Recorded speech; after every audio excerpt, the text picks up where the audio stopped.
camera, like. Well, it's also, yeah, you can just. Yeah, it's been a while. So yeah, we on Facebook and Yeah, like, so to me, like we all came like sort of like it should be. family and things. We always so this I didn't said nothing. I had no clue. I don't want to make like I feel like yeah, I And I talk. Yeah. In town. Inside in just a couple minutes. See, it's like a word. yeah, we talk. What kind of? They have lots of- I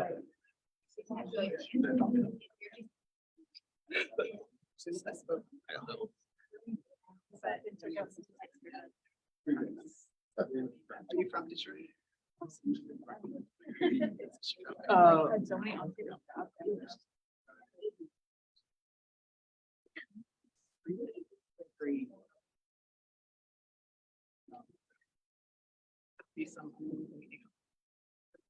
Never mind. Yeah. It's like the maximum. Great. Welcome, everyone. Thank you for joining us this evening. Welcome to the third installment this semester of the Educational Transformation, Education and Equity Speaker Series. I'm Doug Reed. I'm the director of the MA program at Georgetown here in Educational Transformation. The program, just for those of you who don't know, it's a 12-month residency-based program. It's interdisciplinary that brings a social justice and equity-based lens to teaching, learning, advocacy, and policy. We have two concentrations in our program. There's the learning and teaching concentration, which is a joint master's degree and teacher certification program.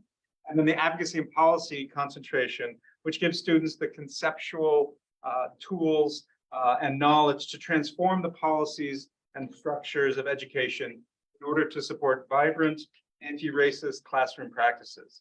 If this sounds interesting to you, and you're not currently a student or an alumni of the program, we are currently accepting applications. Our priority scholarship application deadline to join us in July is December 15th. So if you have any questions about the application process or anything, please reach out. The application portal is open now. And if you want any more information about us, please go to the website, which is edtransform.georgetown.edu. We're also on Facebook, Twitter, and on Instagram.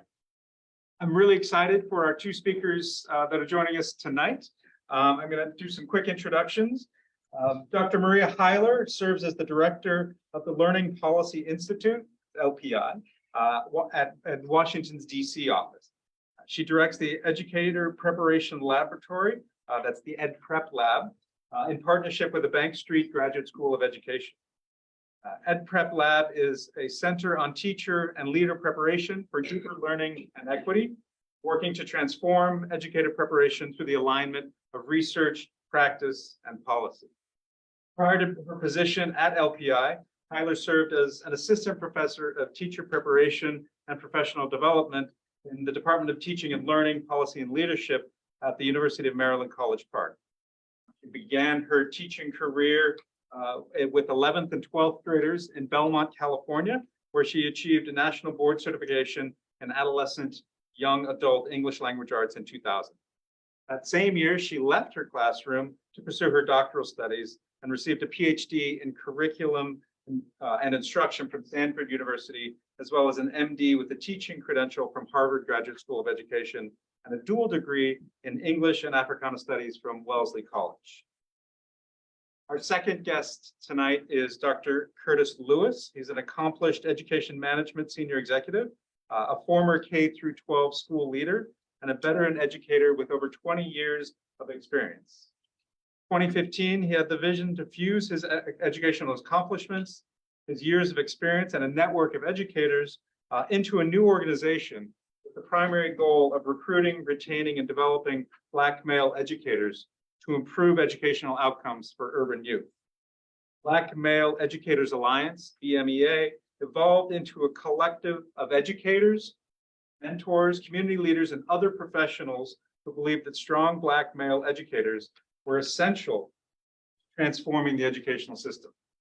Curtis served for 7 years as an elementary, middle, high school, and alternative school classroom teacher for Lansing Public Schools in Michigan. As a graduate student, Lewis coordinated an intervention program for first-time youth offenders and was a director of a mentoring program for young males of color in Lansing, Michigan.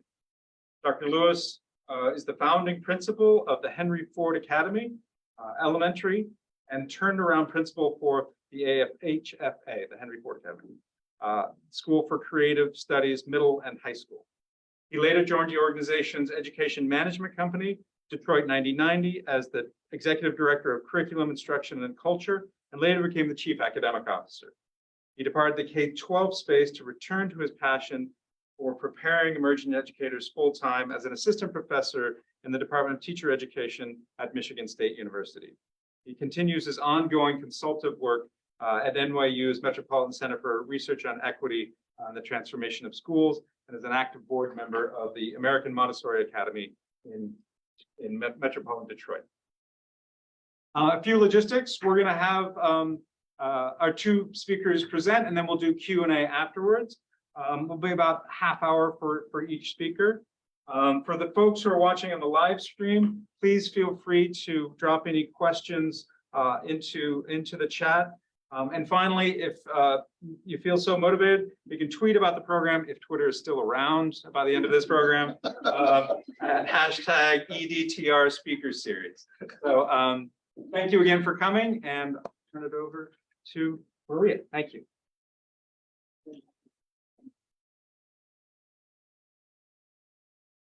Hello, good evening. Hello to the folks streaming, everyone in the room.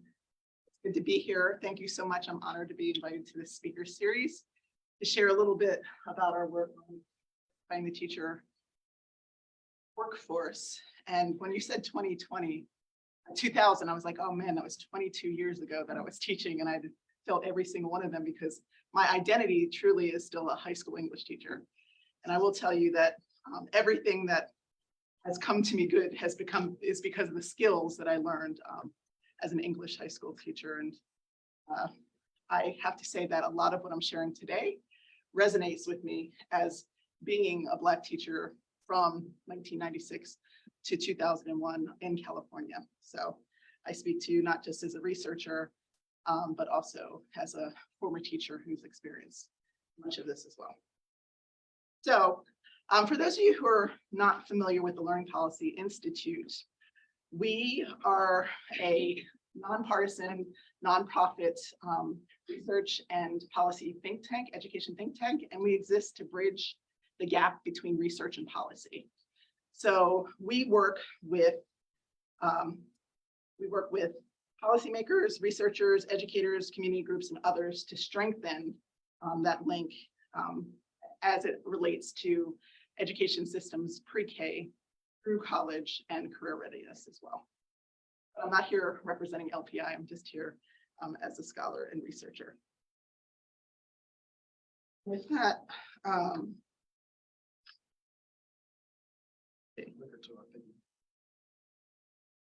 we go. Oh, the clearance here, thank you.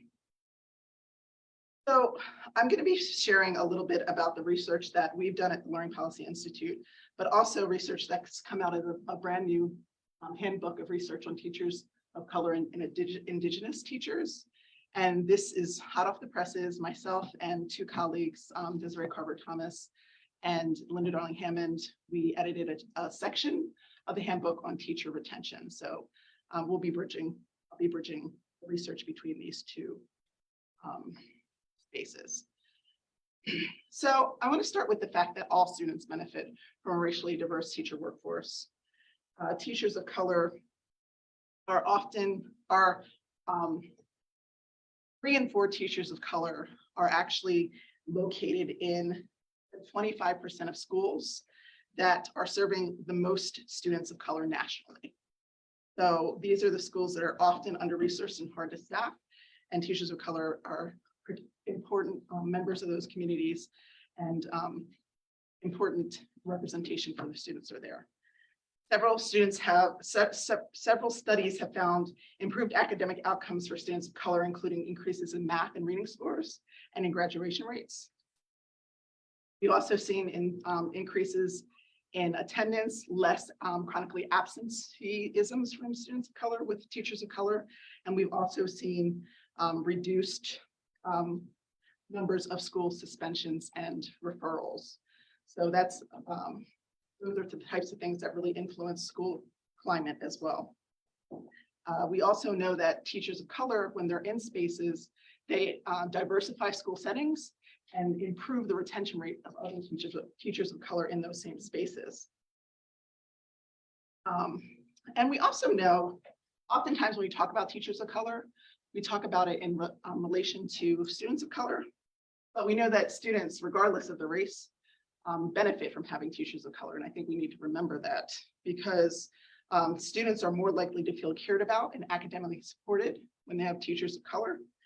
And all students can develop the habits and dispositions to live and work in a diverse society by having diverse role models in their classrooms.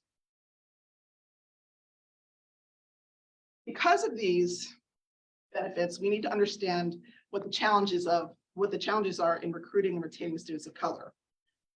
First, unsurprising, is the cost of college.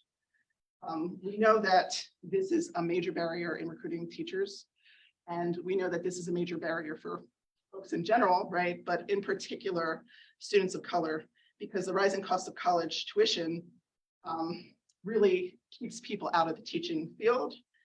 And it's especially true for teachers of color who are more likely to report that student debt increases, student debt influences their career decisions.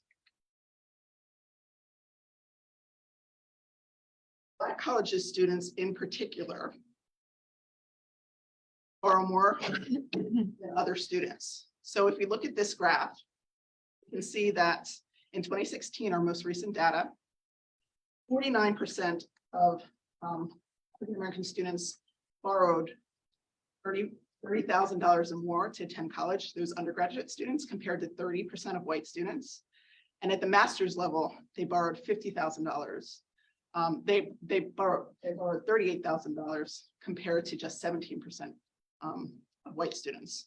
So you can see the debt burden is much higher for students. And we also know that after college and into the workforce, this debt burden continues.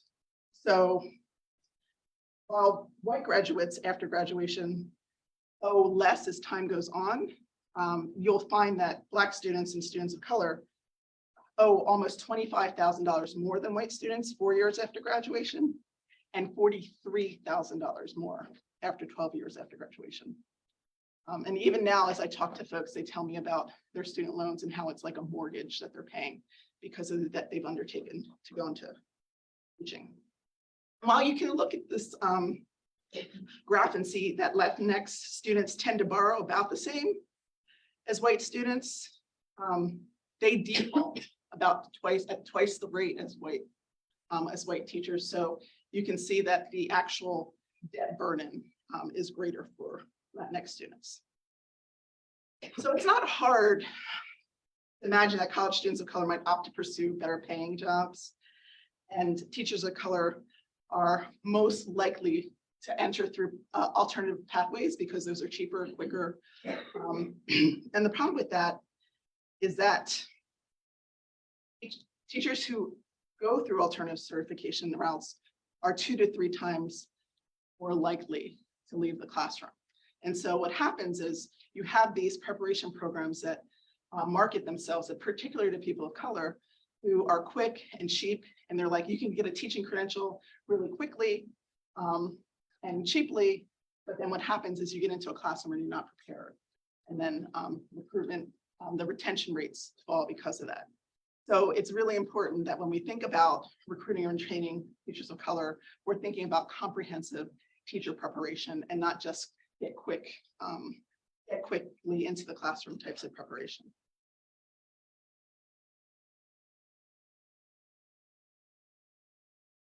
Also, a barrier to recruitment. And, this is what the research is telling us, but we also just know from being in society what teaching is like right now and how we've treated teachers in society. But just to confirm what we know by the research, we know that teaching credentials tend to be barriers, including accountability pressure.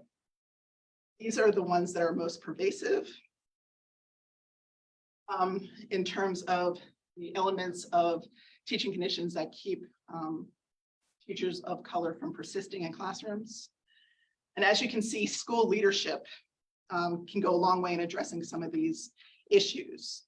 Administrators set the tone for teaching learning environments where teachers are part of professional learning communities, receive feedback, have collaboration time, take on leadership roles, engage in shared decision-making, and they can nurture environments where when there's issues of microaggressions and macroaggressions, that administrators actually address it and take it up, and they work to have a climate in a school that's inclusive and embracing of all their teachers. So the handbook of research on teachers of color and Indigenous teachers also sheds some more fine-grained information on this. So again, it's kind of like of course, but the research shows that the teaching conditions associated with turnover are racialized for teachers of color.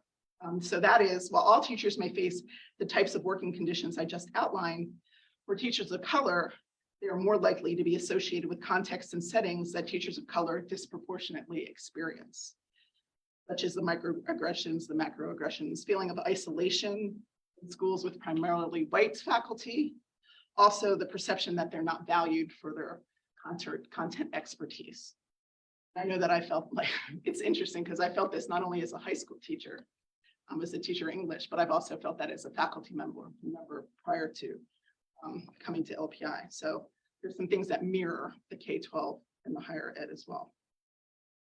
Also,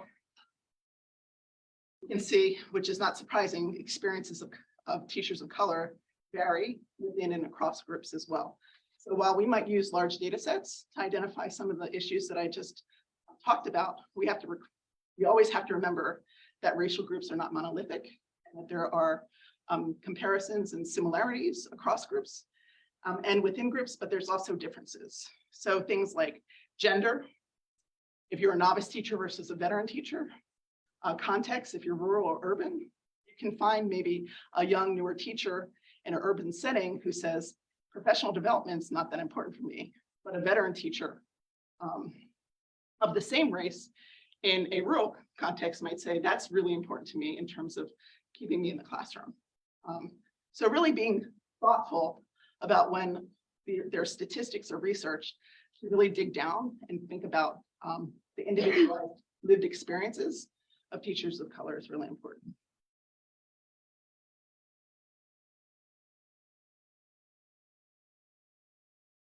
So I did want to touch on one final thing, racial identities. Wanted to make the point that racial identities were often central to how teachers of color are able to persist and thrive. So in the handbook of research on teachers of color, the studies within our chapter talked about different ways in which teachers really connected with the racial identities and communities in order to continue to persist. So in one study, a Latinx teacher in a rural setting experienced a very racially hostile environment, and yet the percentage of her teachers were, the students were mostly Latinx. And so she felt that she needed to not only be there for her students to support them in this space, but also to be a model of how to push back and how to speak up on their behalf and on her own behalf. In addition, many of the teachers in the studies talked about going back into their communities and feeling mission driven to serve students and families where they came from. So this idea of the racial identities really helped teachers who would ordinarily leave because of some of the teaching conditions to actually persist and thrive. Which is good news, as well as some additional good promising practices that are out there as well. So as I talked about before, what really needs to happen is access for teachers of color to high retention pathways. Those types of pathways that provide opportunities for candidates to be in classrooms under a mentor teacher for an extended period of time, where there's a real link from theory to practice, where the program has a strong connection to the community and the districts and the work that's being done there. All these things are really important when we think about the type of comprehensive teacher preparation that we need to support retention in this. And so how do we do that? We make teaching preparation more affordable. So I want to talk a little bit about the practices, and then I'll get a little bit into the policies that support it as well. So these types of access to high retention pathways in teaching and the ways in which that they are supported financially would be service scholarships and loan forgivenesses, teacher residencies, grow your own programs, inclusive admission policies, course articulation agreements, and ongoing mentoring and support. I know that all of you are engaged in residencies, so I don't have to tell you about that, but just for knowledge sake, about 50% of residents across the nation are students of color. And that's really important because it's that long engaged preparation, as well as there's financial supports as well. The grow your own programs are ones in which paraprofessionals and other career changers come into a pipeline. They usually live in the community and want to stay in the community as well. So example of that one is the California Classified School Employee Teacher Credentialing Program, where about 50% of the program participants are Latinx in California. 2x2 programs are partnerships between community colleges and four-year colleges where candidates can earn a teaching credential by going and doing a lot of their coursework in a community college. And there's agreement between that community college and a four-year so that they can not have to create the debt burden of 4 years of a four-year college, but can actually transfer in for just their teaching credential and get their degree. So that's a really important pathway, especially for rural contexts. And then finally, mentorship and really help the barriers for those completing college, like peer support, career coaching, the paying for test fees, and also test preparation. An example of all of this coming together in one space is actually the Leeward Community College in Oahu, Hawaii, which serves the largest Native Hawaiian population in that state. And Leeward is the largest of all the UH community colleges and offers a 2x2 program for the Hawaiian universities. The program coordinator that we understand that life gets in the way sometimes, especially for students from hard to serve communities. We don't water down anything that we do, but we do provide safety nets. So the place where the financial burden is lessened because it's a community college with an articulation agreement with a 4-year. More so than that, they understand their students and they understand that things happen and they provide the safety nets. They also think about the ongoing mentoring, not only within their program before their candidates graduate, but they provide induction or early career mentoring after they graduate with credentials. So I want to talk a little bit now about a set of state, local, and federal policies that help with recruiting and retaining students of teachers of color. So first, states monitoring teacher diversity and teacher preparation programs and incentivize those programs to better recruit and support candidates of color. So you don't know what your teacher workforce is going to look like in a state unless you actually track that. And a lot of states don't track it. So Tennessee has a report card that's a good example of a state doing this work that's not required to.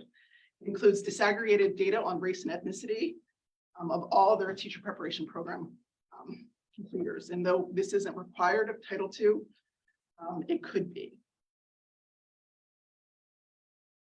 One of the things that always bothers me about hiring and induction strategies is that highly resourced school districts are able to start recruiting teachers early in the year. So you can see them with career fairs like starting in December, right? And it's like, come work for us. But districts that are not as resourced sometimes don't start hiring until the summer. And so what happens is people want, you all want jobs, right? And so you're going to tend to move towards the districts that are able to hire more quickly. And so what happens, the hardest staffed schools are usually those that hire last. And so we can actually think about how to change the ways in which we recruit teachers if districts were able to move their hiring earlier in the year so that they can actually provide the positions that many teachers of color want, but can't afford to wait for because the debt burden we just talked about, right? So I need to make sure I have a job next year so that I can pay my student loans that are coming through. Also, the school teaching conditions. We have to continue to think about what are the local policies that can support the change in teaching conditions. And part of that can be the leadership role that I talked about. And many of districts are taking advantage of Title II, the 3% set aside that can strengthen the quality of school leaders by investing in teacher and principal recruitment, preparation, induction, and development, and federal funding sources like the 7% Title I set aside for school improvement and Title IV funding for student support and academic enrichment. And those things all work together because, as I was saying before, the leader is really important in setting the school climate. And so if you have a principal that's not well prepared, they're not going to be able to support teachers whether they're well prepared or not. So you have to make sure that leaders are culturally responsive, that they understand and can identify issues that arise in a school, particularly in terms of racialized micro and macro aggressions, and be able to address that no matter what the race of the leader in the school. There's also federal solutions, including investments in comprehensive preparation, affordability, and salaries. All three of these areas that impact teacher shortages, where federal government has tools to promote student access to well-prepared, stable, and diverse workforce. So I want to touch on the fiscal year 2022 budget, as well as the fiscal year 2023. So these are the numbers from fiscal year 2022. But next week, Congress will return and work on the fiscal year for 2023. And their deadline is December 16th. The good news is that funding for all of these projects and programs have been increased. So the House and Senate have both released bills that include these increases, and they must now work to reconcile the differences. But I'll just share a little bit about the funding that they've identified. So the Teacher Quality Partnership Program, this is the one that funds residency, school leader preparation, and undergraduate and graduate preparation programs, and includes partnerships with underserved school districts and preparation programs at institutions of higher education. TQP funded residencies also must provide participants with stipends, an important tool to recruit and support diverse candidates. I have to say that a lot of places now are using the residency term in ways that don't reflect high quality residencies. So they'll call it a residency and then charge a candidate $75,000 for it. And that's just not a residency. The full meaning of a residency is to allow candidates to live, pay their bills, and not collect debt as they learn how to teach. So it's really, those stipends are really important. So as you see here, TQP is currently funded at $59.1 million, and the House bill proposes to fund this at $132 million, while the Senate bill proposes $75 million. So even if we get the 75, we get an increase in that number.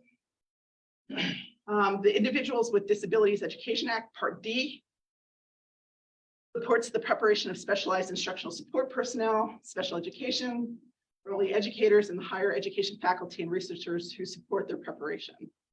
Through the use of scholarships, IDA also reduces affordability barriers for prospective special educators. It's currently funded, as you see, at $95 million. The House bill funds it at $250 million, while the Senate bill funds it at $190 million.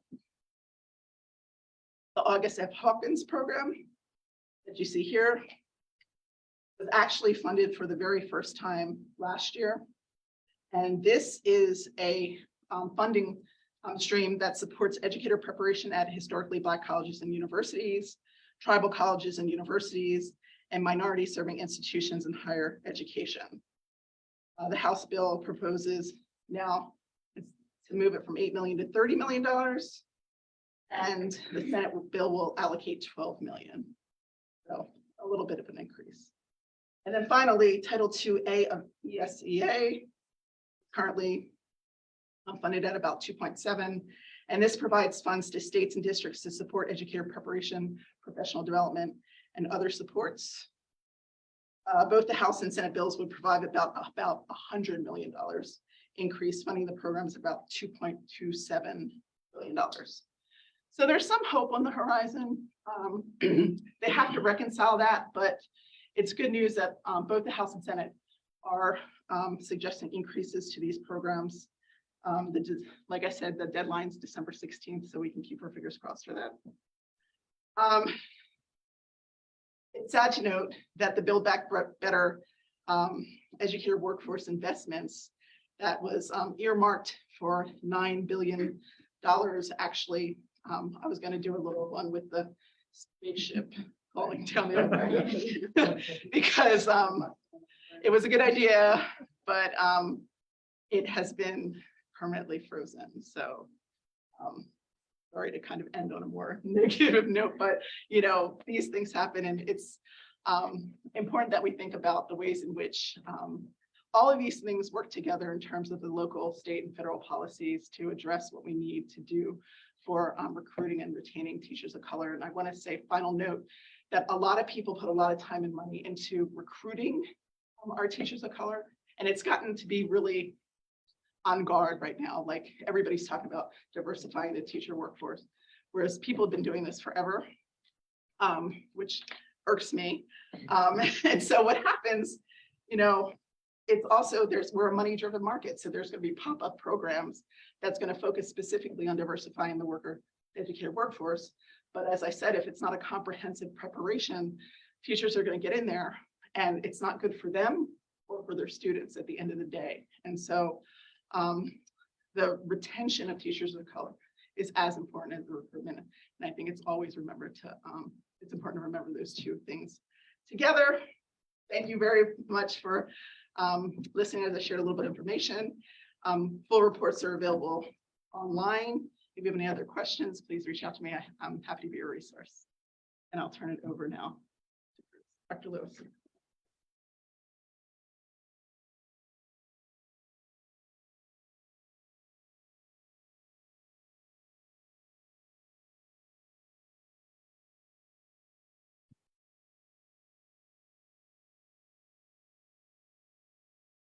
With hands on. Here's.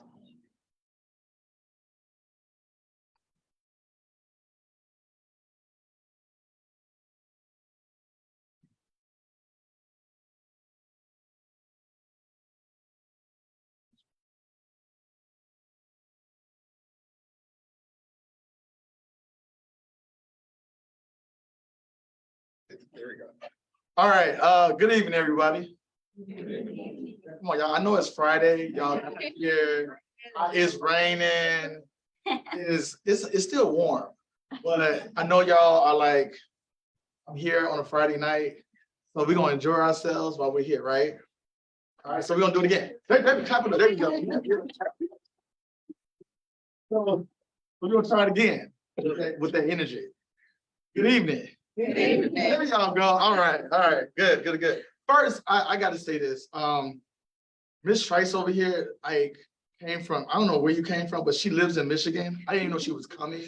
But she was like my mentor. Now she's like my mother, Michigan mom, who just popped up on me.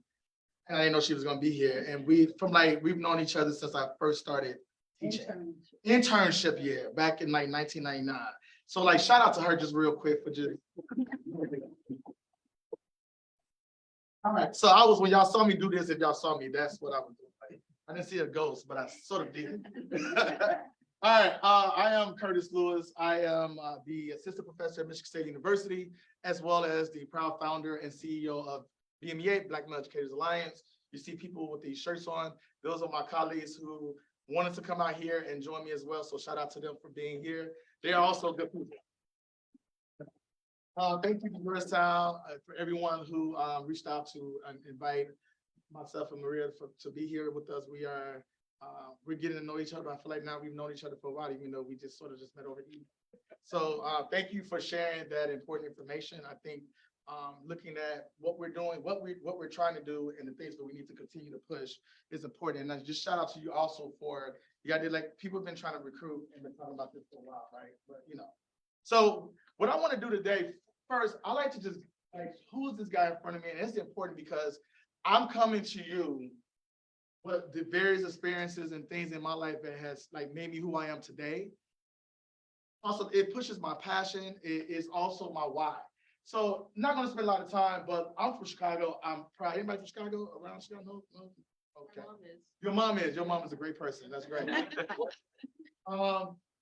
I have 4 children that I'm very, very proud of. A lot of siblings, a lot of nieces and nephews who I like.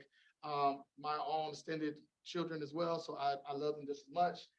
It is 35 plus of them. I stopped counting probably after 35, but it is quite a few of them. Just a little bit about me, as I know the bio also explained this. I've been a teacher. I was also a math teacher. I've taught K through 12, also taught in alternative education, and was a principal. And went to Michigan State. Love Michigan State. It has sort of go green, go white. Who said that? Okay. Did you say that? Went to Michigan State? Did you say go green? No, I didn't say anything. You said go green. Okay. Somebody else said go green. I didn't want to believe it was the stripes. All right. Well, go white. Go white. All right. I was about to get a hype. You look at me like, no, that is not me. All right. My apologies. So got all my degrees from there. I also do some work. I just left the Bronx a couple of days ago doing some PE with some schools out there. And also the organization that I, the founder of, started back in 2000 started 15 officially. You don't become official till you get that number from the government. So we got that number in 2017. So that's when we were officially established. So I start off all the time with anything I do, any classes I teach at Michigan State with this picture. This is my family. These are the people who ground me, keep me grounded. They get on my nerves. Y'all know how family can be, but these are the people who keep me grounded. I like to show we didn't know the pandemic was coming, but this is right before the pandemic in, I believe 2018, 2019. So like to show this. And then these 3 pictures here, I also like to show because this first picture is of Ms. Hill, who was my 8th grade teacher. She's one of the reasons why I decided to go into teaching. She was a math teacher. The way she engaged us in math was just it was something that I remembered. And I oftentimes find myself being very similar to her when I was a teacher.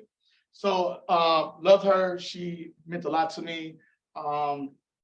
Next is my brother who passed away a few years ago. Also, that's my older brother. He was my dad, but he wasn't. But he also meant a lot to me. So I carry his love with me. And also this last picture, here's my nephew who just recently passed away 3 weeks ago. And so he's someone who, obviously, I told you my nieces and nephews are very close to me. And so I carried all 3 of these folks with me as I travel the country, as I do this work. They're always with me. So I always just like to just shout them out because we're humans, right? And I thought oftentimes we leave the human aspect of this work that we do out. And I like to make sure I remind us of that. This is me. Don't I look the same? I look the same. I did think y'all supposed to say, yes, you look the same. All right. This is me as a teacher. A year after I met Ms. Trice. And this is one of my students here. And I like to show this picture because, again, it's a reminder of the work we do. I am an educator at heart all the time. That doesn't change. Even though I've been an administrator even though I'm a professor at Michigan State, even though I have a nonprofit, I'm still an educator. And that's what I do. And I like to just show this picture because I thought it was a cool picture. It looks nothing like me right now. So, all right. So real quick, we're going to talk about throughout in the next 25, 30 minutes, I'm going to really begin to look at historically what sort of led to this teacher shortage, but in particular, the shortage of teachers of color. And I'm going to focus a little bit more on Black teachers and the role that Brown versus Board of Education played in that. And when I move forward, I'm going to also, it's going to be a little depressing. All right. I'm just going to start it like, you're going to be like, oh my God. Right. But we'll leave on a high note and talk about some of the things that folks are doing, like my organization and the work that we're trying to do to only increase, but also look at how we're transforming schools. So, I want us to dream for a minute. All right, so I'm gonna show a quick video. I may not show the whole thing, it's only 4 minutes. I may stop it because you'll get the picture after a while, but I want us to think about what is possible, right? Because I think it's important for us to talk about, if we're being intentional about this, what is actually possible for us and what this will actually look like. So, the way that our society sees young Black and brown youth, particularly teenagers, the messages that are conveyed to them is that they're dangerous and we don't want you to be here. We want you to disappear into the background or we need to subdue you. Very rarely are there spaces and places that say, in fact, not only do we want you here, we want to hear your voice. We want to see how you show up in all of your glory. And that's really what we're trying to create here at our high school. We want them to know that who they are, what they have to offer, that is the thing that matters most, and that is the greatest currency that they could have. What kind of experience do we want to provide young people that is going to best position them, empower them to enter adulthood in a way that's going to help them thrive? And for all the young people we serve, almost all of whom come from low-income backgrounds, who are Black and brown young people who've been trapped in cycles of generational poverty, it was pretty obvious to us that instead of centering information acquisition, we instead wanted to center this idea of being an entrepreneur. That the first business that you're going to start is your own adult life. Like in Ember, they give us an opportunity to create our own business plans. And in regular high school, they make you do unnecessary work that's not adding up to what you want to be in life. We wanted to create a space and a place where we treated them like entrepreneurs, where they could exercise a lot of agency. In the high school in particular, the teachers, we refer to them as our consultants, and they refer to us as entrepreneurs. It goes deeper than just a student-teacher relationship. The consultants are really big on advocacy, and that if there's something that you want or if there's something that you would like, that you advocate for it. But you also can have people that help you, but it's also based around you and what you want to do to become successful in life. We thought, where do most young entrepreneurs work? They work in co-working spaces. And for most of the industries and the spaces that they're going to occupy and enter as adults, that's exactly right. They are modular. I feel like it gives us a sense of professionalism that we didn't have in other schools. Most people don't expect high school to look and feel like this one does. I think that I like this space better than being in an actual schooling because it makes me feel almost older. I feel like I'm in an office space. You don't have to sit at a desk and sit upright in order to do your work. I don't work that way. No, you don't work that way. Most people don't work that way. They sit on couches, right? They sit on beanbags when they have to. They stand up, they walk around. It gives us a lot of freedom. So where we are right now is not ultimately where our home is going to be, but what our real vision. all right, so I'm gonna stop us there for a moment. And I want us just to imagine and think about, what are you noticing in this video? I want to ask y'all to share out yet, but just thinking about what are you seeing in this video as it relates to students. And I'm going to tie that back to our one of our thoughts I'm going to have around why we are having concerns or issues with our getting teachers of color into our classrooms. So here we go. So I want to paint a real quick picture. Y'all have seen this before, but I want to sort of just ground us in sort of our current state, like where we're at in education across the board, right? This is the number of teachers that's leaving the schools we'll talk about in a second is astounding, right? And so I want to just really quickly remind us of where we're at as we begin to take this sort of journey back into history. The men and women who educate our children are increasingly burnt out, struggling with the aftermath of 2+ years of the pandemic, increasing scrutiny over curriculums that has put many of them at the center of educational culture wars, not to mention fears for their own safety. And oh, by the way, there's always that issue of low pay. Nationwide, there are more than 280,000 fewer teachers now than at the start of the pandemic. 280,000! That's according to the Department of Labor. That is a crisis that is impacting school systems in both urban areas and rural areas.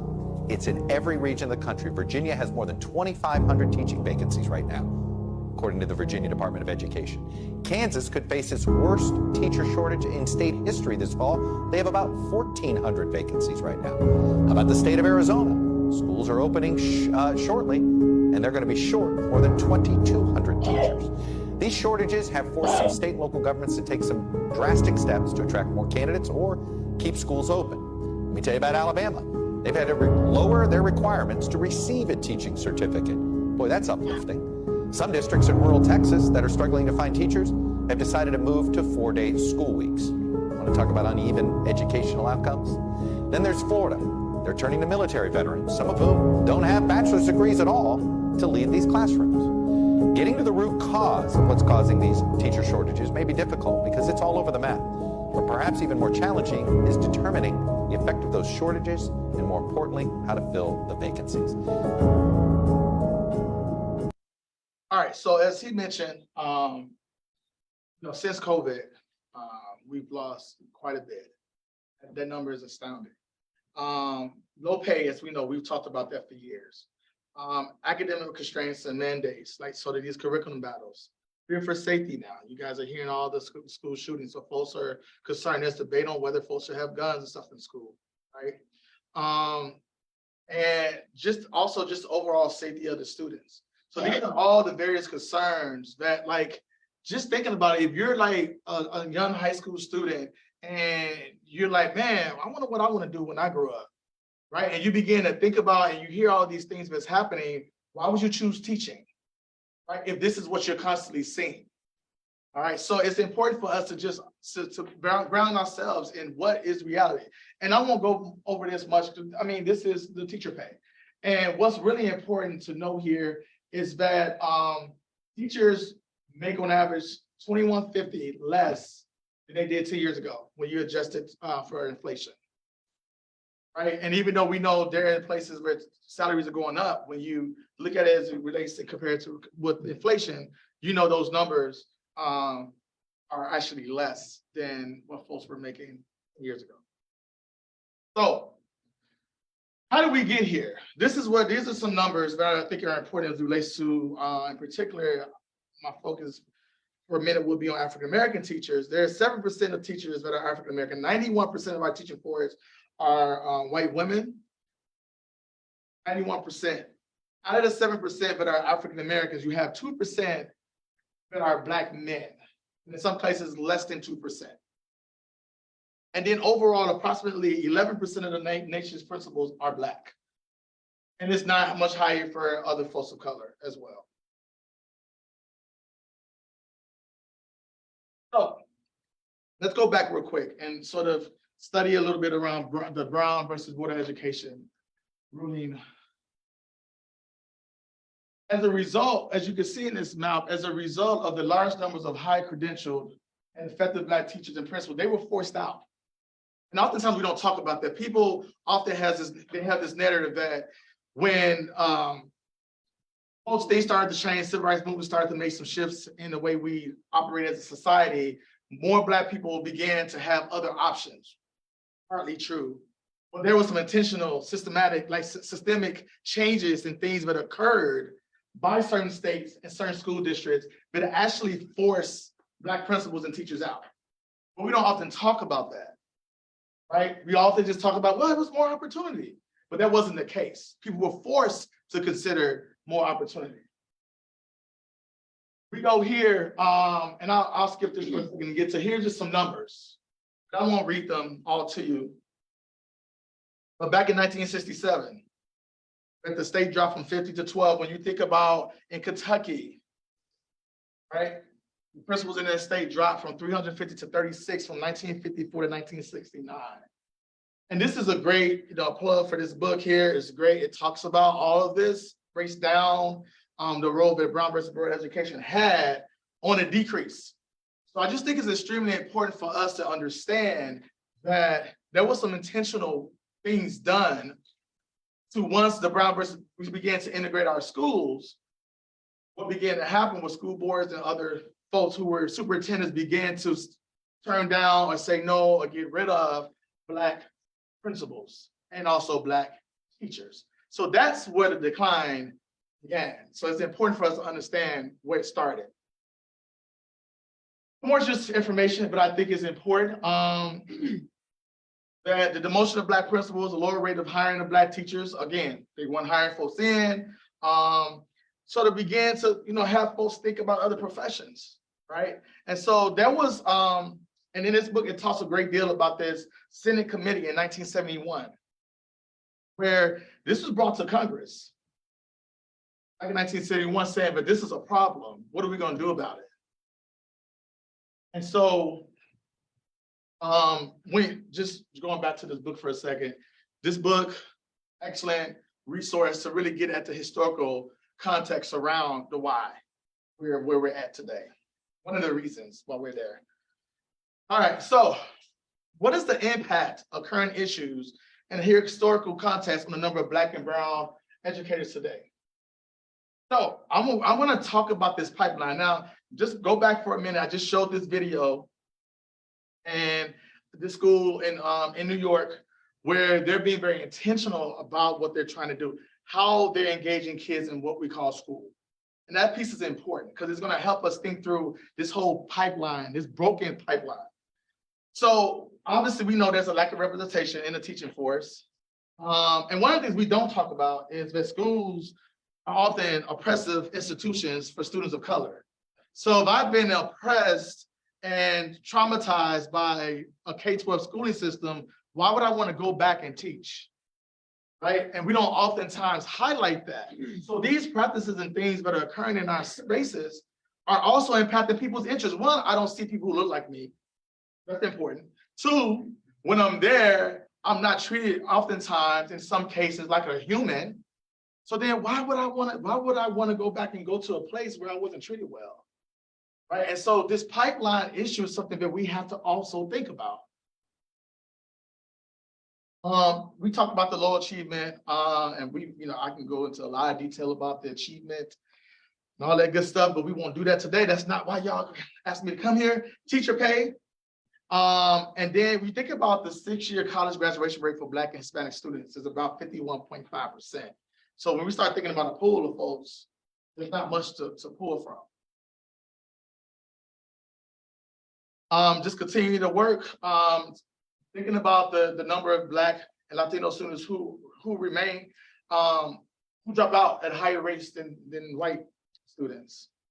We know oftentimes Black and Latino students are suspended 5 times more amount of days than their white counterparts. This is not new stuff, but all of this stuff matters. Right? So it's important for us to understand and go beyond. We need more teachers. Yeah, that is true. But some folks don't want to go back into schools to do this work. Right? So it's important just to note that. I'm not going to go over this NAEP data. And so I'm going back to my original question here. And how do we go about recruiting and retaining teachers? It's a multitude of things that we need to begin to think about. One, yes, we got to figure out how to pay them more. Like, for sure. All right, absolutely.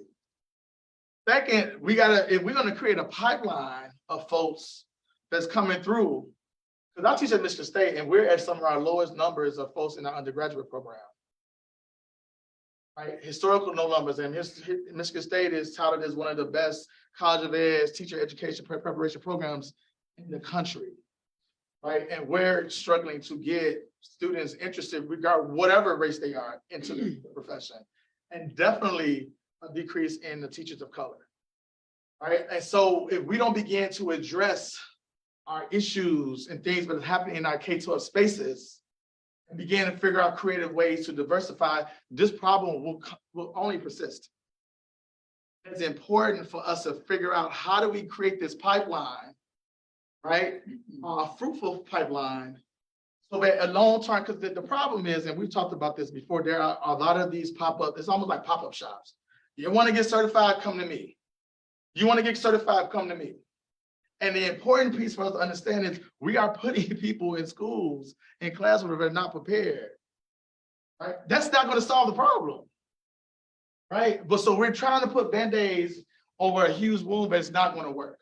Right? And so we got to understand and begin to really dig deep and think about what are we actually doing in our spaces where people are afraid to even go to the profession. And those are the questions, that is a question along others that we need to begin to think about. So what do teachers of color need? Joy. I talk about joy. We've lost joy in our schools. Like, man, right? We've lost joy. I talked to a lot of my students and they're talking, they talk about how, or teachers that I work with, the joy is lost for a lot of reasons. So people just going to work, going through the motions. Support. People need to be supported. Autonomy. Right? This is a profession. So when you're telling people what to do, how to move, what to teach, how to teach it, people are getting scripted curriculum, that has an impact on folks. Like, I'm already in a building for 8 hours. Now you're going to tell me how to move and think and engage with my students. And then, obviously increase pay. And then just dismantling racist practices. We gotta talk, because oftentimes teachers of color feel the impact of those alongside their students. And oftentimes their hands are tied and they can't do much about that. And that's frustrating, right? So often you go through it as a K-12, you become a teacher because you feel like you can make a difference, but then you're inundated with the same practices that you felt was oppressive when you were in school. And nothing to do about it, right? There's nothing folks feel they can do about it. So let me go to some, some things that we can do. And this is a small, drop in the bucket, but this is an effort. So BMEA, the organization that I founded, we're focused on recruiting, the engagement, and developing. And Maria said it perfect. Like, recruitment strategy is also like a retaining. Like, in order to retaining, keeping our people who are there is also a recruitment strategy, right? We keep losing people, recruiting people is just going to keep on just end up in the same space. So it's important for us to figure out a way to keep those who are there, as well as figure out how we can recruit folks to come to the profession in a way that they go through a system and not just this pop-up shop and you get certified. So a couple of things that we do at BMEA. We have a K-12 mentoring program. It's an intergenerational program that focuses on preparing high school students to tutor, mentor, and in a sense, introduce them to teaching by engaging with elementary school students. Right. So this work we're starting this in Detroit, and we have a program director that supports the development of our high school students that would then become tutors and academic mentoring is what we call it, supporting, mentoring, and teaching our younger K-5 students. Why is that important, Curtis? Thank you for asking. It is important because, one, as an elementary school student, you begin, to see someone who looks like you that's actually helping and supporting you, one. Two, as a high school student, you are sort of figuring out, like, what do I want to do in life? And it gives you the opportunity to explore teaching as a profession, right? To understand the joy and the benefits of being a teacher, right? And our goal is that we have a percentage of those high school students matriculate into college and become teachers. Now, is that going to solve the problem next month or next year? Nope. Right? But this is a pipeline issue. Right? At some point, we got to start somewhere. Then we also have our career teacher fellowships, and that's all focused on the engagement, development, and retaining. Again, we got to figure out ways to keep the people there who are there. So we have a few fellowships. We have one for early career teachers who are in years starting off to their third year. And what we do is we support them by building a community of learners that we sort of talk about practices, culture responsive practices, restorative practices, all of those good that we know practices that we should be implementing in all schools, right? So we do that work with them. We give them feedback. We support them. We coach them, and they build a community outside of school. And they feel supported. And so we have one just for males for years 1 through 3, and also we have a co-ed fellowship for veteran teachers for women and men. Just some quotes there from some of the folks that talked about the impact of the fellowship.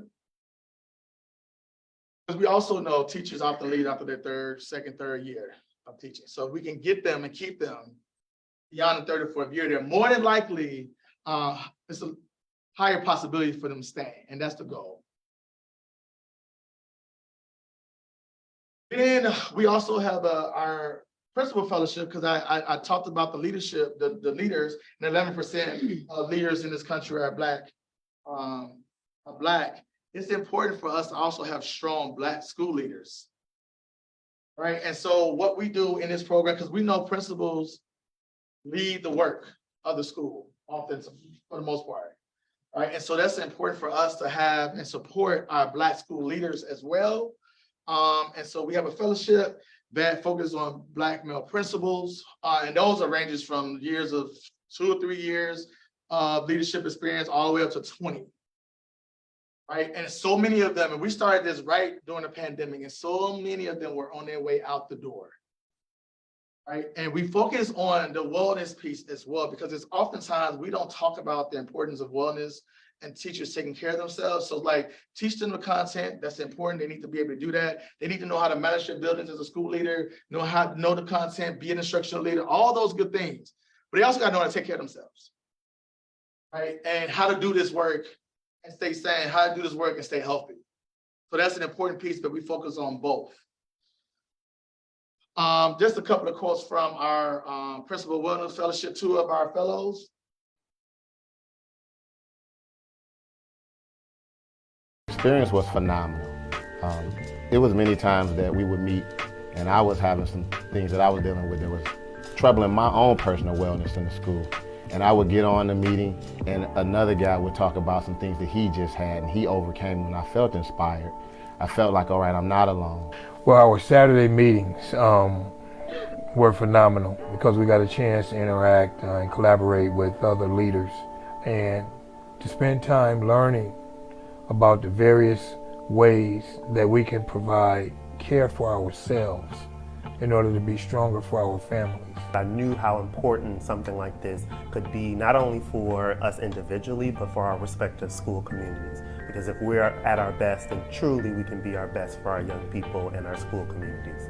It definitely allowed me to be a better champion for the families that I serve. One of the things I realized throughout this time was the better I became well and was able to focus on my own wellness, I was able to see where other people needed help in their wellness, my families, my students, and even my staff. So I was able to bring things that we talked about to school. All right, so the last thing I'll share that we focus on is school professional development. I talked about the K-12 pipeline, right? The schools, we got to begin to transform, think about schools. Kids, the pandemic has taught our students a lot, right? But they have control over whether they show up or not, but they have control. Like, there's different ways to engage in learning, right? And so we're seeing this push, and our students have been pushing before, but now they've been empowered to hold us accountable. So like, if I can Google this, what am I talking about? Right? Why am I sitting in this class learning this material? How is this going to help me? I kind of know what I want to do, right? And we have to continue to listen, right? And so we engage in professional school-based professional development with all teachers. We focus on these things, right? We want to ignite the creativity. We want to ignite the joy back into the classroom and help teachers understand and recognize the genius in all children. Children coming into the classroom, they're ready to go. And oftentimes we're not ready for them. And so this work around a PD, the professional development around our schools, helps our teachers. And we go in and I don't believe in one-stop workshops. We go in, we work with them for a year or 2 or 3, and we engage and work with them. We become a partner with them. right? So we're in there, we're at parent-teacher conferences, we're at parent meetings, we're in these PDs, we're in classrooms providing a support. This is just a one from the one of the schools. I'll leave this out. So I want to kind of summarize this before I close out. So we will get to the question of how do we recruit and retain educators of color. We got to like create this pipeline, increase interest like we just do. And it starts in looking at our schools, looking at our school spaces, figuring out ways in which we can continue to move forward and transform those spaces for Black and brown children. Right? They have to see success. We have to do that. We have to do our part in making sure they're feeling loved, cared for, and respected in these school spaces. So that's the first thing. We got to really begin to do that work. We got to dismantle school policies that hinder the progression of Black and brown children, like I just mentioned. Like there's policies where we talk about from dress codes to how kids wear their hair. So all these various things, Better Light has nothing to do with someone's ability to learn. Right, but we have these policies, these suspension policies. I know in the state of Michigan, this zero tolerance policy have gone away. Restorative is supposed to be one of the checklist things that they do before they suspend a kid. And so people are trying to get creative around this, right? But it's important and it's more that we need to do. Again, create support systems in and outside of schools that focus on content development, pedagogy, and wellness. Schools can't do this alone. Like, how do we reach out to other organizations that are supporting, that can support the work around this for school? Autonomy and joy must be at the center for teachers of color. Don't nobody, people don't like to be told what to do. I know y'all was told to come here at 5 o'clock. So y'all probably resisted it, but this is like, that's important, right? And if you're gonna come to work, why not come to work and have fun? And then obviously there's increased pay. I'm gonna keep saying that. Just like pay people more.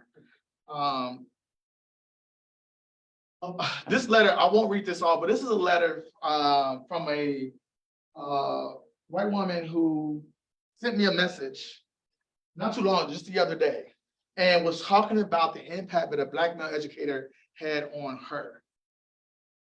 And as Maria was just talking about, and any was just talking about, any Black male educators of color impact all kids positively. It has an impact on all students. And this lady is like older than me. And she's talking about something that happened when she was 9 years old. That was important. So I'll leave that there for a second.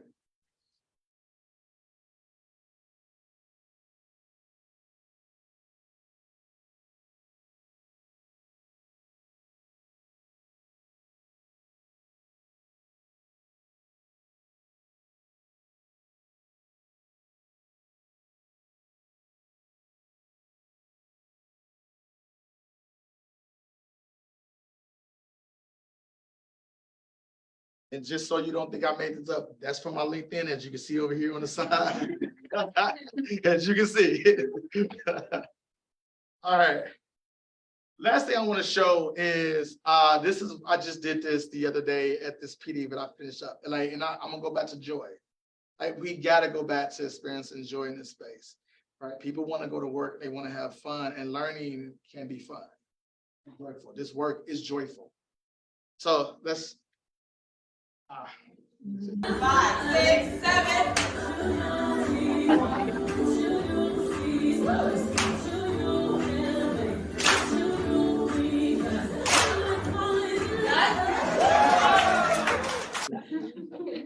Well, we can't go back to that. All right. Thank you all. I appreciate your time and look forward to talking to the students later.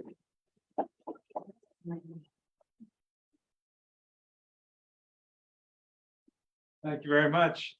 We've got time for Q&A. You guys want to come up, hold some chairs up here, and then you guys can just recognize, you can manage the audience. So. Audience can manage us. Right.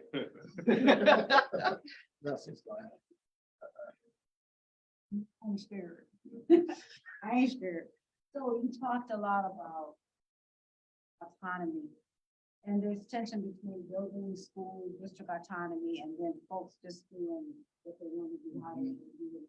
You go to this school district and that school district, and as teachers, that's difficult. manage that landscape. So what do you, in your programming class, how do you talk about the tension between autonomy and responsibility? Yeah, that's a good question. I think I appreciate our standards. Like I was one of the people who actually appreciated the Common Core standards. I think that was, and there's nothing that's perfect, but I think it was an attempt in the right direction. So I think, I always tell my students all the time, you got to teach to the standards because it's like teaching, what you teach is going to be important. It's about the how, which is what I feel when I talk about autonomy. So it's like giving teachers the opportunity to take this content, just understand this standard and teach it how they want to teach it. Versus, I need you to do it this way, I need you to engage this way. It's as if all kids learn the same way, right? And we know that it's not the case. So it's more so focused on giving teachers the ability to navigate how they engage in the content. It's not absent of content, not absent of standards, as much as they're not perfect. I'd like to also hypothesize that the autonomy piece can be racialized because autonomy pops as a teaching condition for teachers of color more so than white teachers. So if there's a hypothesis there about teachers of color being, first of all, many feel that they're not being recognized for their content expertise. They're not being promoted. They're not giving opportunities for leadership. So all those things together, I think, point to a climate and a culture that oppresses teachers of color, so they don't have autonomy in just the regular running of things in a school where you might see white teachers having those opportunities. Even discipline or even after school programs. I mean, it goes across the spectrum. So the curriculum, of course, but the other things where autonomy shows up is everywhere. After school programs. Can I stay and tutor this student? No, you cannot. Yeah. You absolutely cannot. So,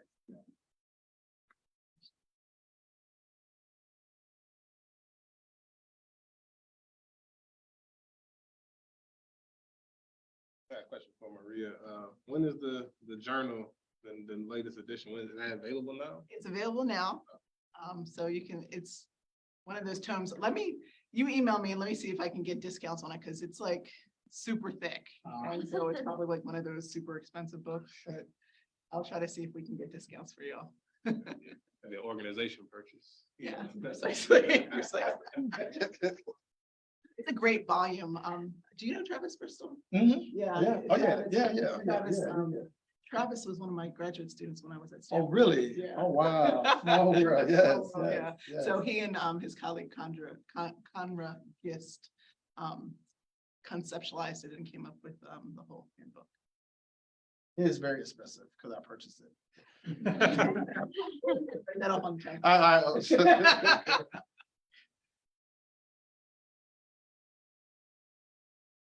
What are some of the things you're seeing? Other questions? Yeah, I have a question for both of you. So teacher pay obviously is not in the control of the teachers. What would you say people can do on the ground level to kind of like figure out how to push for a better pay?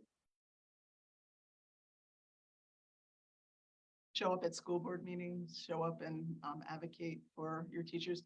It's interesting because my first response was, at the beginning of the pandemic, teachers were heroes, and everybody was like, oh my gosh, we love you. And then like a year later, it's like, vilified. So it's, starting like the daily day-to-day support your teachers and then like show up when teachers ask for things and support them in the ways you look at teachers and how they are supporting different local initiatives in terms of ballot issues, like follow that and then support the teachers and how they're suggesting you to vote, show up in school board, and then, vote as well in those initiatives, the ballots, the bond measures for money. A lot of people don't want to see the increases in their taxes, but those taxes are what support students in teaching and learning in their schools.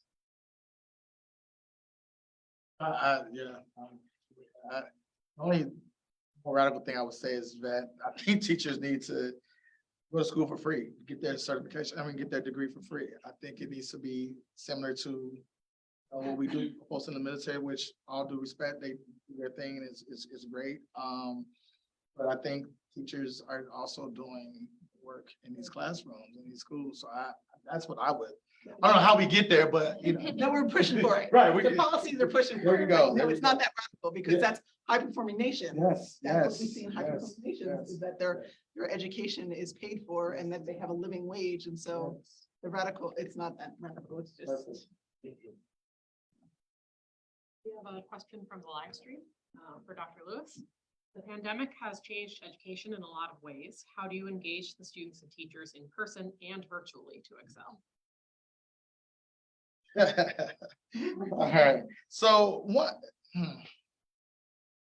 I'll start with the in-person piece, because I did teach. I had classes I had to teach at Michigan State virtually, and it is different. We would just acknowledge that it is different. But I will say this, I think when we think about in-class teaching, we really got to begin to think about teachers as facilitators, right? This is nothing that I'm sure y'all have heard that before in your program. Like, teachers as facilitators is extremely important. And what does that really look like? I do think we need to really focus on project-based learning for our students, right? This whole sit and get, this whole separation of you're going to go to literacy class, you're going to go to math. That is not how the world works. When you go out into the real world, you go to whatever you do, it is a combination of science, math, social studies, literacy, right? All of those things. Literacy is a combination of all those things. Literacy is in science, social studies, and math, right? And so we began we began to really focus on this project-based learning, where kids are actually solving and thinking about problems. Because what we learned from the pandemic is there were a group of people, there was not a vaccine.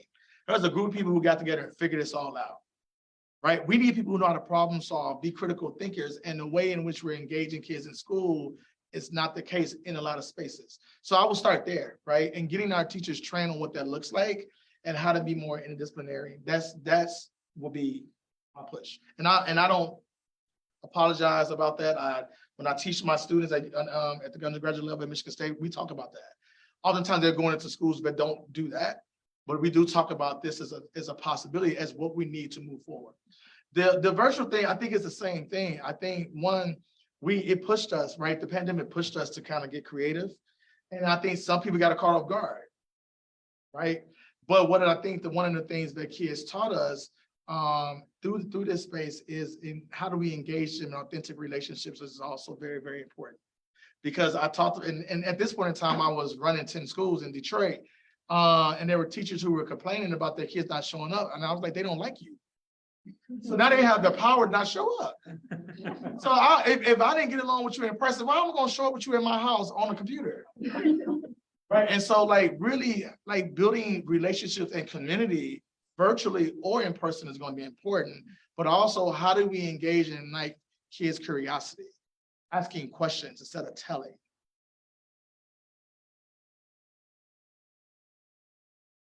Just a super quick question. In your individual research, have you seen differences between teacher attrition rates in charter schools versus public schools?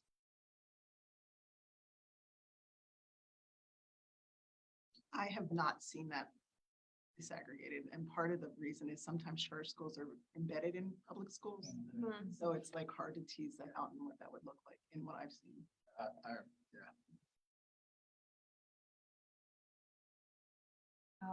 I wanted to thank you both for sharing. And I'm a third generation educator. I teach part-time here at Georgetown, and education is important to me. I actually started a company called Teachers Festival where we celebrate educators. Yes.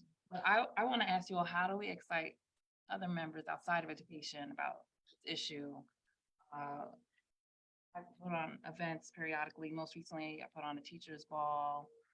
National Harbor, it was beautiful. We attracted a whole community to come in, weigh $1,000 to a teacher, but I couldn't get sponsors to participate. They would sponsor a golf tournament that same day, but I told them I'm doing something for teachers, and they're like, "Oh, that's nice, that's cute," but I needed money, I needed a fund, and this is a crisis. I've been, like I said, a third generation educator, all types of things in education, including higher ed, currently a school psychologist too. And the schools, it's very challenging. And they're starting to compromise who they're bringing in the classroom just to get people in the classroom. And it's a crisis. So how do we get like attention on this matter? That we thought that the pandemic got the attention, that teachers are working hard, but I don't think we are getting the attention that we deserve.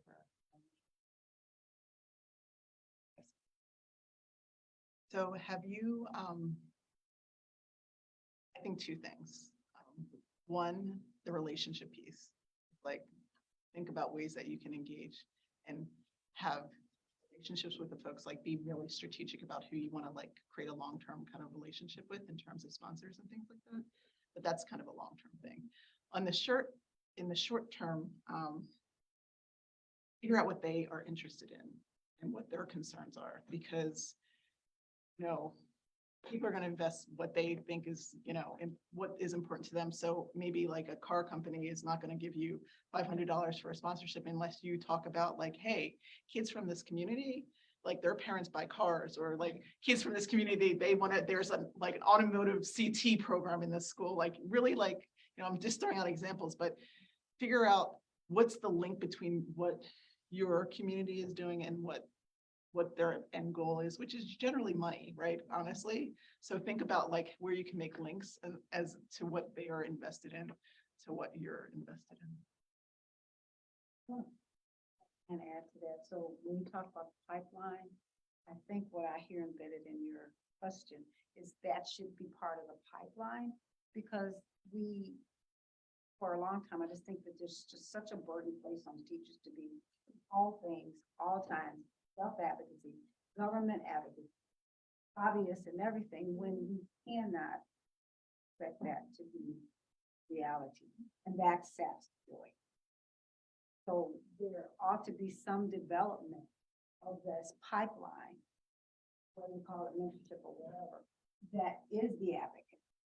I'm not political necessarily, but that becomes the advocate, and I think educators need help with. I think that's the relationship, and it's almost like an ecosystem, because when I think about now community schools and the federal funding is funding community schools at really high levels now, and that means that there's often organizations that are not direct services to students that are coming together to work with teachers and educators. So thinking about what's the ecosystem, how do we develop those advocates, because they're not going to just come out of the woodwork, right? So thinking about how to connect them and to inspire them, be part of that ecosystem is important. I'm curious what you think about how, like, to what extent teacher preparation programs like TFA and urban teachers specifically further complicate the process of recruiting and retaining, especially given that many of them use students through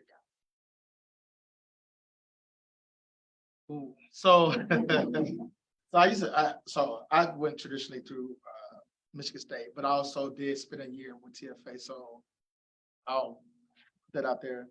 So they're definitely, what I will say about TFA on the positive is I think at one point, they had done a better job of recruiting folks of color than schools.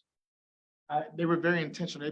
They weren't always intentional about that, but they did make that shift because of some leadership shifts that happened at the executive level, that folks of color began to took over those spots and began to make that a focus. Because I know they told to hire me to kind of help do that work. So they were very intentional about that at some point. I do think there are some, so the other positive, I think they're I would say the process of like getting the folks interested was pretty clean. That's as nice as I can use the word clean. I don't know what else I'm gonna say. So clean.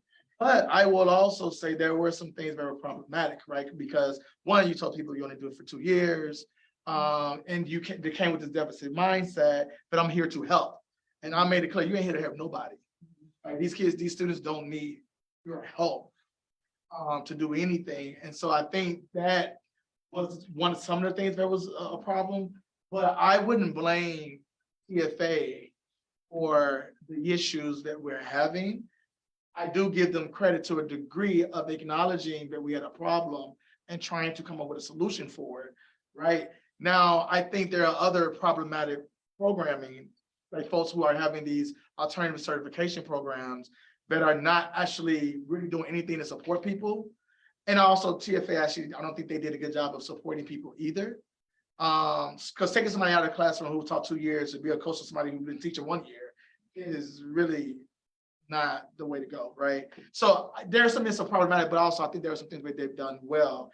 Urban teachers, we're actually working with urban teachers as of like a month or so ago to support them in trying to do what's right.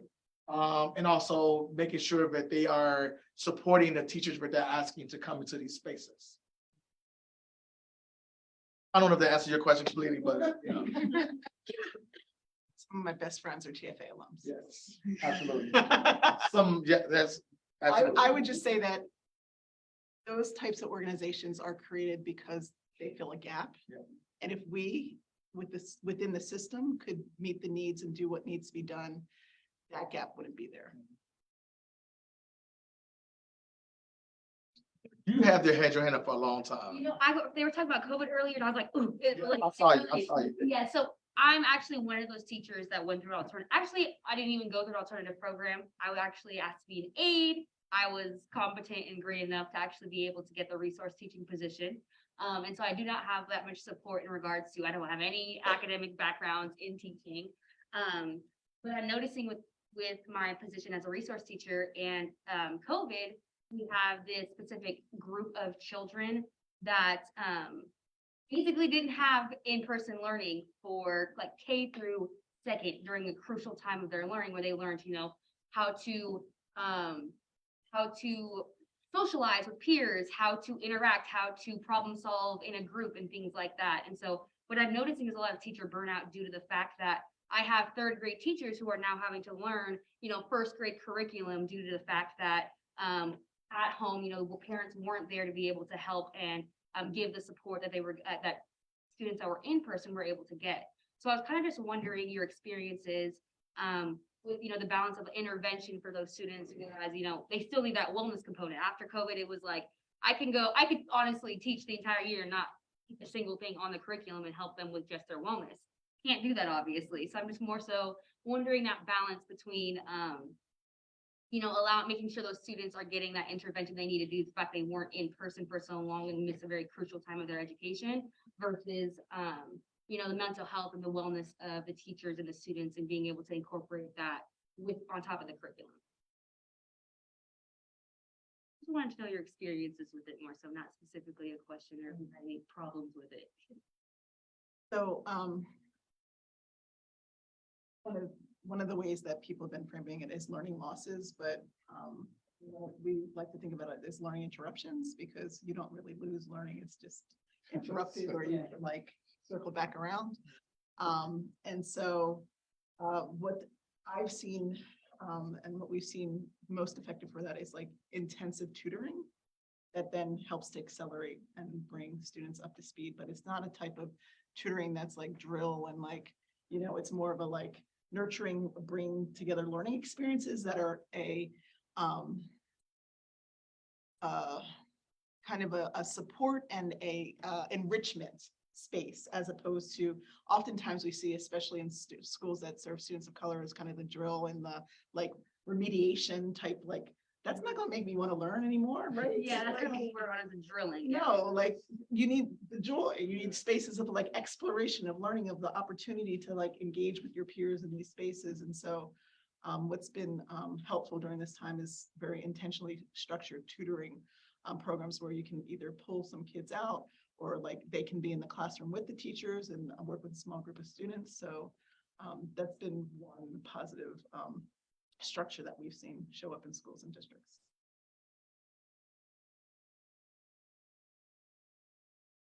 So time for one last question.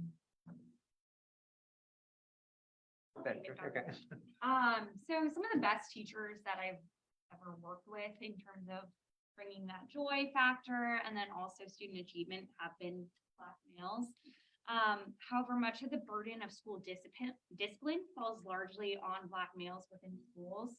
I'm curious, how do you think this impacts the experience of Black male educators, and what recommendations would you provide to school leaders to sort of minimize this issue?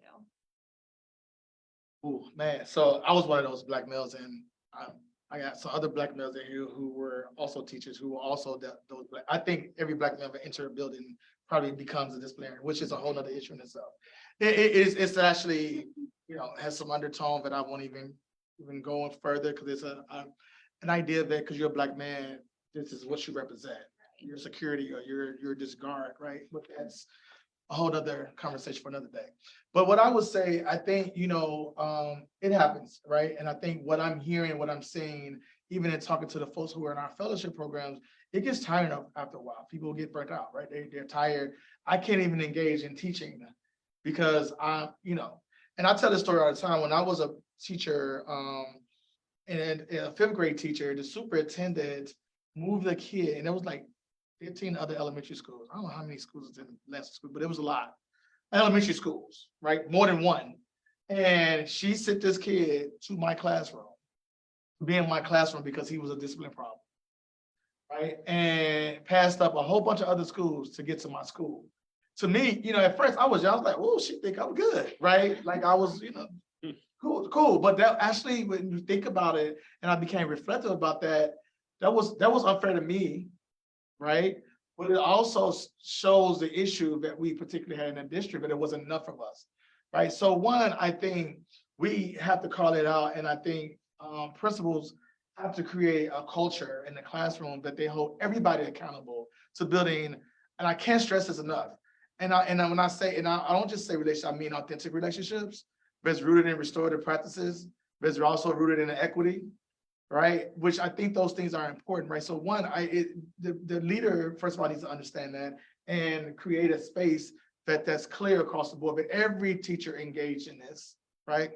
Two, I think, I talk to our principals or our teachers who are males and talk about self-advocacy. Like they have to advocate for themselves and say, this is not okay, but I'm not here to do this, right? This is not the only role I want these kids to see me in. Yeah. Right. And so I think that's another thing. The other piece too, it is the image that it's a perception thing. People have to shift their perception of what they think black men are. Right. And that's a longer piece, a longer conversation. But we gotta start there as well. Because it's not the same thing for oftentimes other men. It can be, but not as much as it is a black man.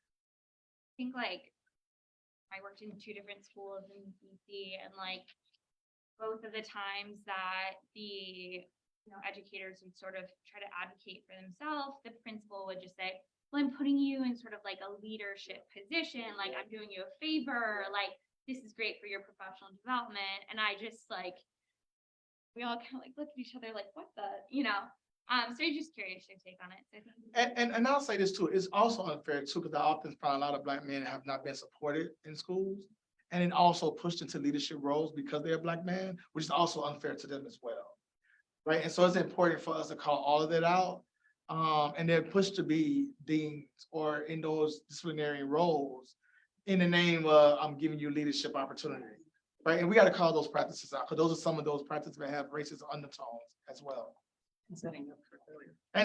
And more importantly, setting them up for failure, which is absolutely true. I want to say thank you very much for brief presentations and great conversation. So the public portion of our events coming to a close right now. For the Ed Transformation students, stay here. We're going to do the workshop in this room. And I think Anne's getting the food too. So, but I want to give a round of applause to thank you.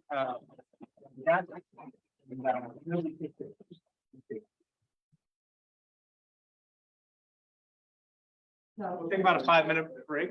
Good to see you. I'm sorry. Yeah. I think she turned it off. Oh, okay. Not.